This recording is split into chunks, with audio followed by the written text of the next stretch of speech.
Qui a longuement répondu aux questions de Clovis Casali pour France 24. Dans l'actualité également en France, Damien, cette question toujours. Quelle est l'origine de l'incendie de l'usine Lubrizol à Rouen, c'est dans le nord-ouest de Paris?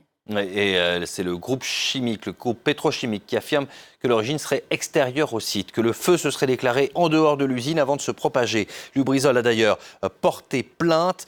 5 jours après, certains habitants de Rouen se plaignent toujours de maux de tête, de nausées. Ce lundi soir, le Premier ministre a dit comprendre les inquiétudes et a de nouveau promis sur place la transparence dans ce dossier. Alan Saïdani. Après plusieurs membres de son gouvernement, c'est Édouard Philippe en personne qui s'est rendu à Rouen pour calmer les inquiétudes. Je ne dis pas que les odeurs ne sont pas gênantes, encore une fois, je vous dis simplement ce que disent les analyses qui m'expliquent qu'elles ne sont pas nocives et qu'elles sont gênantes. Voilà. L'air n'est pas toxique, la préfecture et l'agence régionale de santé l'affirment également, mais parmi la population, les craintes persistent. Signe des tensions, un peu plus tôt, des riverains excédés ont tenté de forcer les portes de la préfecture. Car les témoignages sont nombreux. 4 jours après l'explosion de l'usine Lubrizol, des habitants se plaignent de tout, de crises d'asthme ou encore de vomissements.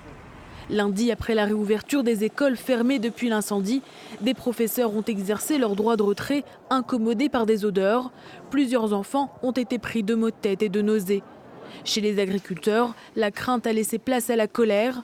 Le gouvernement a interdit les récoltes et demande aux exploitants de jeter leur stock de lait, œufs et miel. On avait 3 jours de stock comme habituellement, le laitier devait passer hier soir.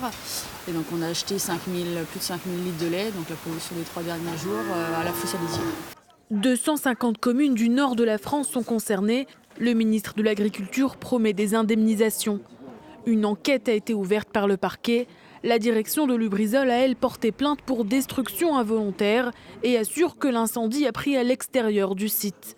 Ce mardi après-midi, un rassemblement baptisé Appel à la vérité est prévu devant la préfecture.